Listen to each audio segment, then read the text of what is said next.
Center. Stop in and visit them today. Good morning. Welcome to hour number 2 of the Art Lewis Show. Nice to have you with us. Today, we talked to a former Detroit Lions football player who's going to be in town at the Sawmill. We'll tell you all about that. A former wide receiver, and he is Jeff Chadwick, and played with the Lions back he played in the NFL from 83 to 92, played for the Detroit Lions, and then a couple of years, 3 years with Seattle, and a year with the Los Angeles Rams before getting out of the game. Jeff, good morning to you. Yeah, good morning, Art. Thanks for having me on. Well, thanks for being with us. But it's okay to say it was 1983, right? That was my rookie year. 83 was your rookie year. Go back that far. Yeah, and if I'm not mistaken, you were not drafted, were you? How did you get onto the Lions? Well, it's kind of interesting, but back then they had 12 draft choices, and I was even overlooked at 12 draft choices. So the chances of making it, to the highest level is not looking real good at that point. But I did have a number of teams that were looking at signing me as a free agent. So knowing, being from the area, growing up in, Dearborn Heights, kind of was familiar with the receiver situation and thought it might be my best opportunity. Now, you were a product of Divine Child High School, weren't you? Yes, the same school as Aiden Hutchinson. You got to have that recognition. That's absolutely true. Absolutely. Got to be proud. But you didn't go to the University of Michigan. No, I did not. I went to Grand Valley State University. Back then it was a college, but it was small level, but nonetheless it was football. And if you're good enough, they're going to find you. So you make it onto the Lions, and you spent quite a number of seasons. What, 7 seasons with the Lions, something like that? 6 years. And you stayed with them. I mean, so obviously as a walk-on, as a free agent, you must have showed them something they liked. Well, like I always say, I was told this early on. There's a lot of talent out there. It doesn't matter what years that you're playing, but there's talent every year. You have to find something that you can be better at than you're better than everybody else. You have to have something that makes yourself stand out. J-Mo, he's got speed, right? Yeah. Amon-Ra, he's tough and he can run a route and he catches everything. So you just have to have something that stands out that that they'll take notice. For me, it was route running. I was big into track and field, so I was always trying to work on my speed. And being a high jumper, long jumper, knowing how to explode, doing a high jump or a long jump, you do the same thing running a route. You explode out of your brakes, create separation. If you're getting open, they're going to throw you the ball. Now you have to you have to catch it. No, you did pretty well. You caught over 4,500 yards worth, so you must have done something right. So let me ask this, Jeff. From your football days to today, how has the game changed? Well, maybe a little bit more speed, certainly safer. Their training is different. One thing I noticed, because I still, train today, we never did much in the way of midsection, ab work, core. Okay? But if you think about it, everything is derived by your core, your midsection, your legs, your arms, your upper body, how you move. It's all core and back and, your obliques. So they focus on things we didn't even know about. So I think their training is different. I don't know all the ins and outs of what they do as far as their particular training. When the guys are there, it's certainly different.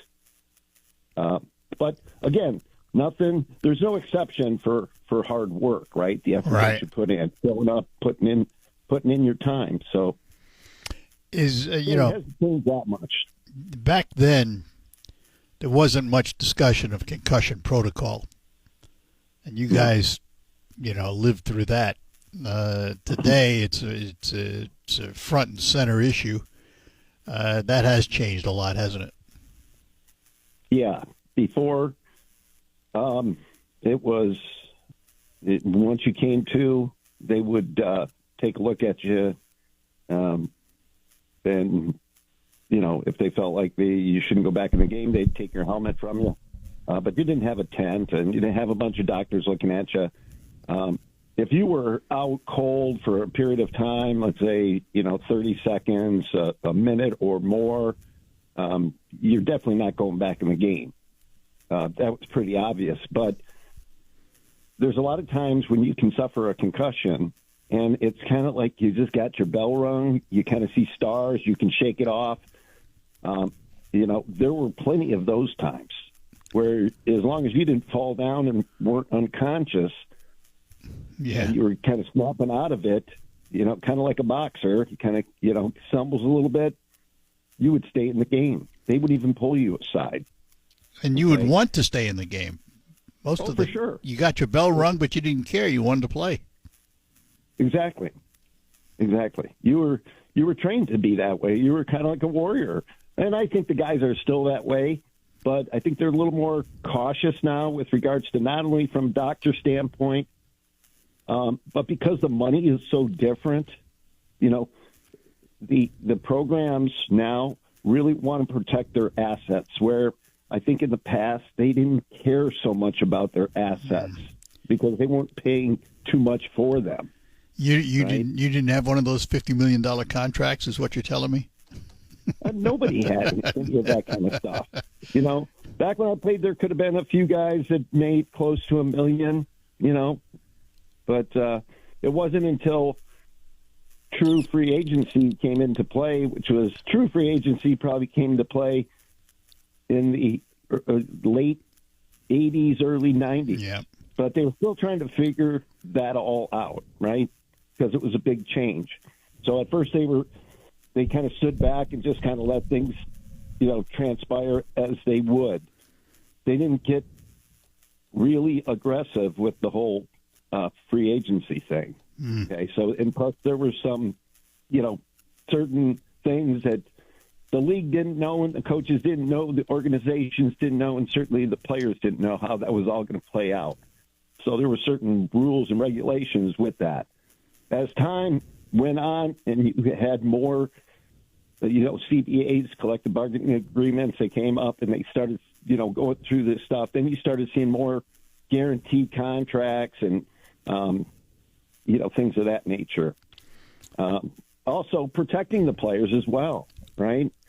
Now the NFLPA, there's things in place that teams can't just release you. I don't get it all because I'm not involved in that kind of stuff, but it's certainly different. Yeah. Right.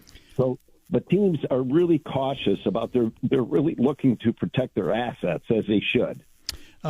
Do you still have contact with the NFL? Do you still do anything with them? Well, I do a youth football camp, and the NFL Foundation is a part of it, and the Detroit Lions is a part of it, and I still go to training camp, and I would go to a couple games a year. So somewhat, but not as far as, the coaching staff and front office stuff. I'm more behind the scenes stuff. Yeah.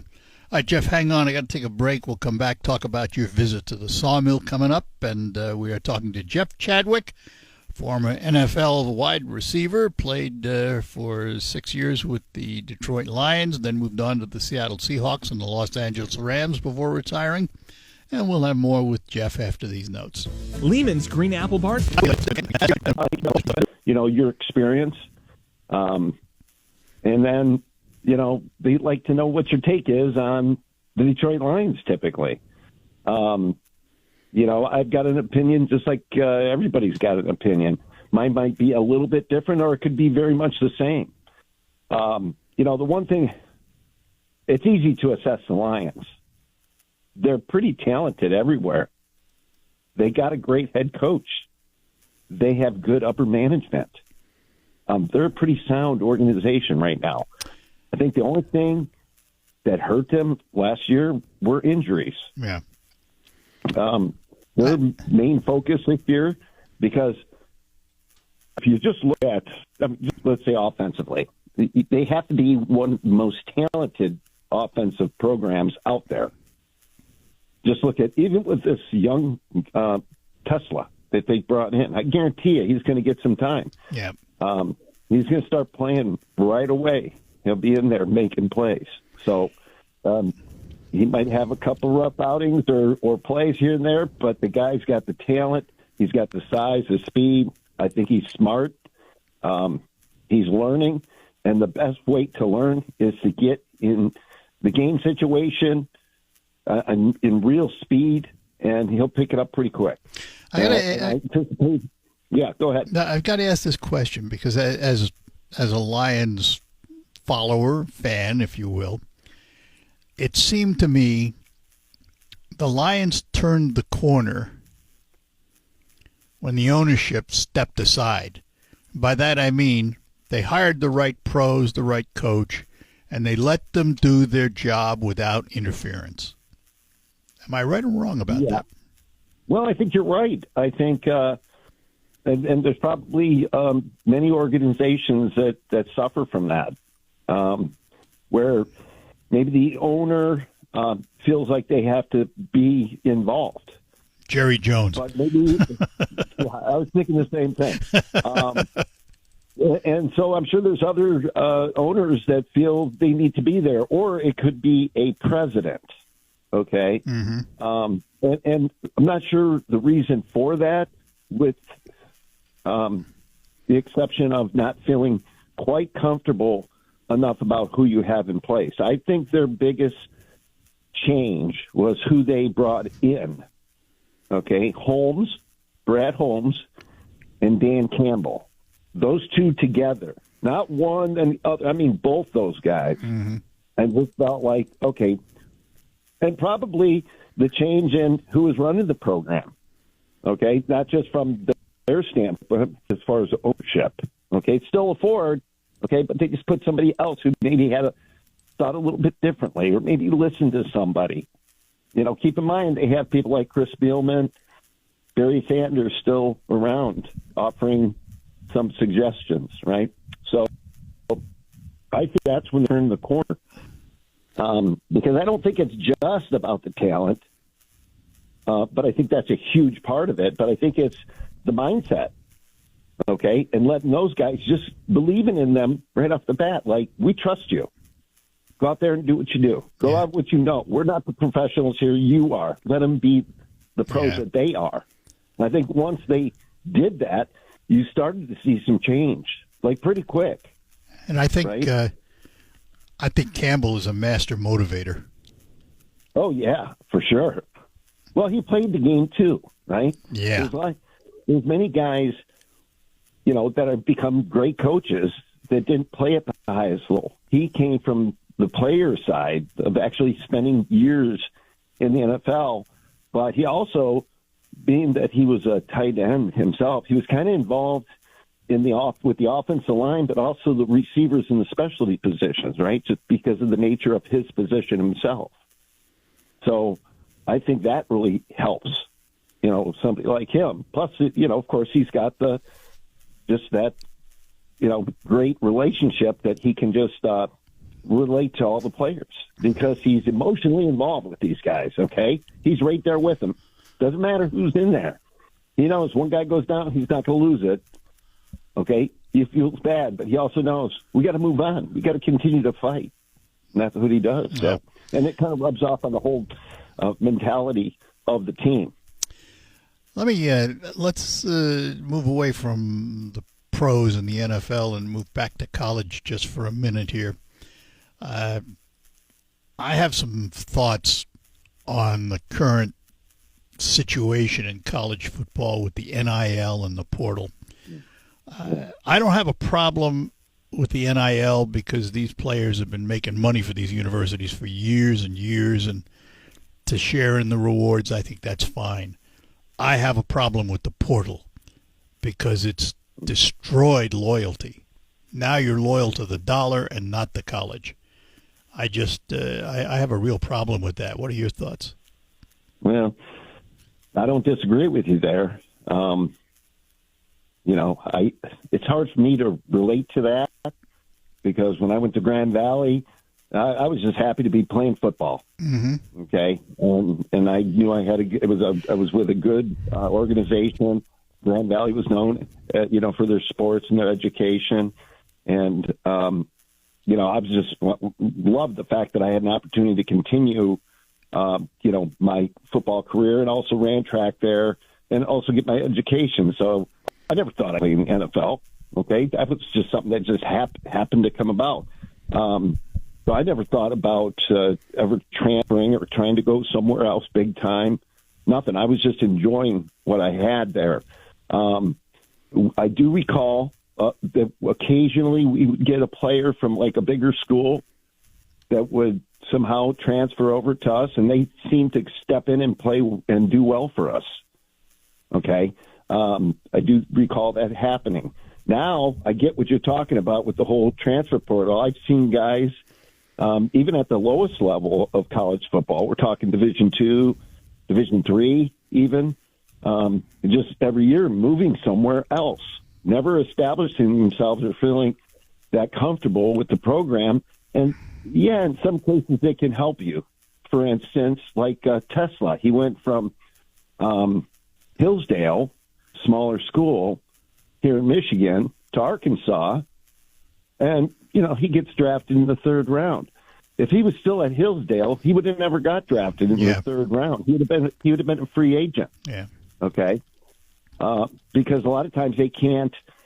The scouts and the people in the draft, they can't translate the talent from such a big difference in level of play. Okay. So some cases it's going to help, and sometimes it's going to hurt, but it's never going to really help the camaraderie and the team thing. And I think that's hugely important and kind of where you're going with that. Well, and the problem as I see it is, for Tesla, for example, he made the move because he was way above the level of play at Hillsdale, and he needed to find a bigger university for his talent. Most of these kids are not doing that. Most of these kids are chasing the dollar. And that just somehow it just rubs me wrong, Can you hang around another segment? Sure. Okay, I'm going to take a break, and I'll be back. We're talking to Jeff Chadwick, former Detroit Lion, wide receiver, also played with Seattle and the Los Angeles Rams toward the end of his career. We'll talk more with him when we return. The Poco Community Credit. We're talking to Jeff Chadwick, former NFLer with Detroit Lions, also played with Seattle and Los Angeles in his career back in the 80s and 90s, and will be at the Sawmill this Sunday. Kickoff is at 4:25 between the Detroit Lions and the Green Bay Packers in Green Bay. But Jeff will be there earlier than that to meet and greet and converse with him and all that good stuff. So, Jeff, when you look at the Lions today and compare them to when you played with the Lions, back in the day and the quality of your play, let's say you were a young man today, could you play on the Detroit Lions today? Yeah, it's a tough one. That's really tough. That would be hard to answer. I can tell you the equipment changes have helped the game quite a bit. And I'm talking about something that gloves. Okay, gloves. Those gloves these guys wear, they're expected. If you get a hand on it, you should catch it. Back when I played, we didn't have that kind of equipment. Okay, you never saw catches like the kind of catches these guys make now. Even the DBs and linebackers on defense, Hutchinson even gets himself involved in catching ball. If you didn't have gloves and that kind of stuff, those plays wouldn't be happening. So is it great for the game? Sure, it's exciting on both sides of the ball, but equipment does matter. So it's really hard to gauge whether or not I would have been able to play. I would think that maybe I could, but I look at these players that like the Lions have, okay, the receivers. Sometimes it's hard to imagine, being in their footsteps, doing what they're doing, because it seems so different. And it's been so long since I played. I don't know if I look like these guys. They sure are impressive, right? I have a lot of respect for what they're doing in the training. It requires a ton of training, to excel the way that they are. It's impressive. Does it translate? I'm not really sure. Yeah, because, I used to look at some of, even Pete Rose, right? I'd seen him out in California one time, and he's just a little guy, okay? But he was like the best baseball player, right, for that era. That's like Altuve on Houston. Right. I mean, he's unbelievable, and he's what, 5'5" or something? Yeah, he doesn't play his size, but and that another reason why I don't like this. I've heard this over the years. People say, "Oh, if I was your height, right?" Because I'm not 6'3" anymore, but I used to be. Okay, but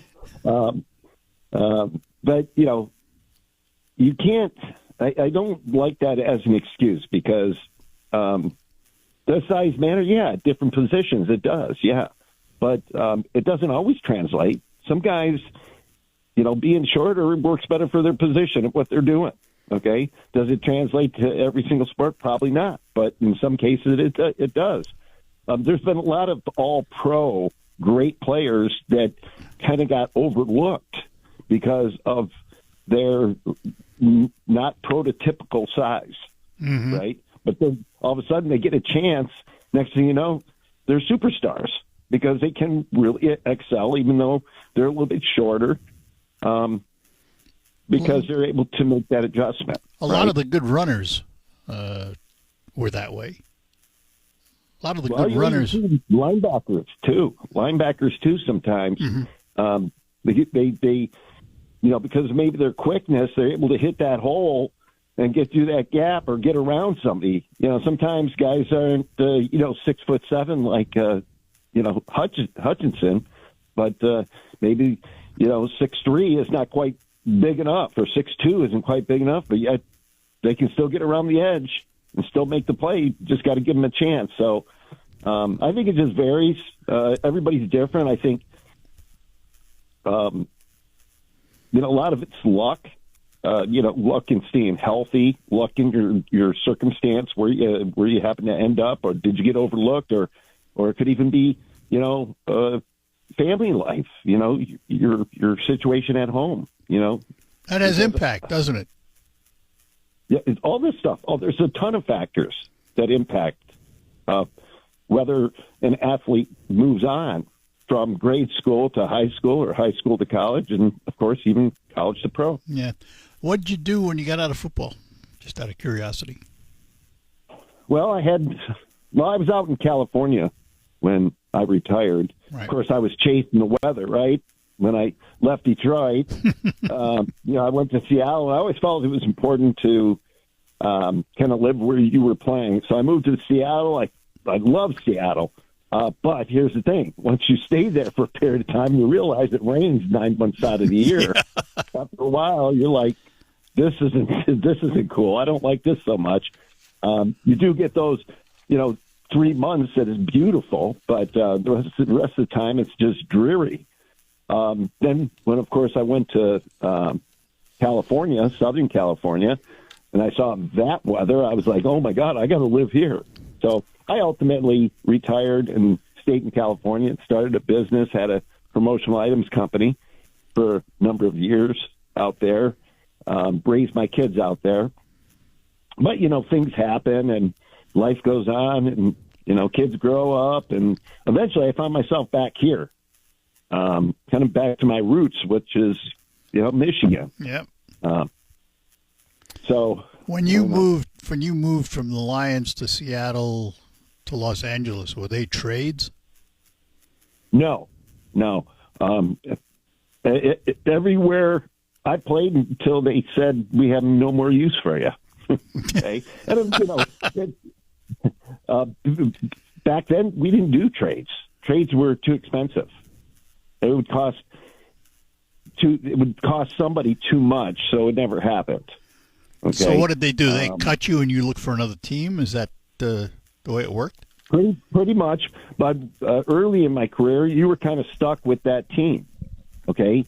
Whether you had a contract or not, you couldn't go anywhere. That's why in 87 we fought for free agency.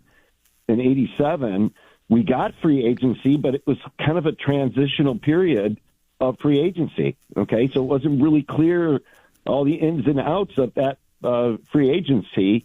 It's not like the kind of free agency that they have now. This is true free agency, right? And you can move, and it doesn't cost teams anything. And it's a player taking a shot of, is it going to be healthy, and what's the circumstance going to be? How was his performance? That kind of thing. Where there was too many unknowns with free agency, and so sometimes it takes a little time to go through all that as far as organizations and agents and players to figure it out. Yeah. And that's what we were going through towards the end of my career.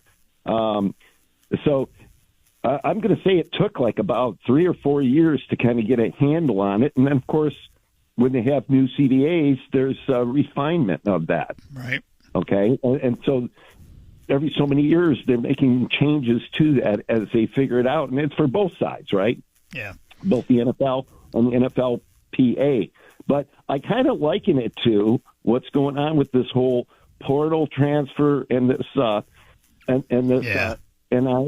NIL is in early stages, because when I first heard about this NIL, I honestly thought they were going to spread that money around to other athletes, not just like a couple.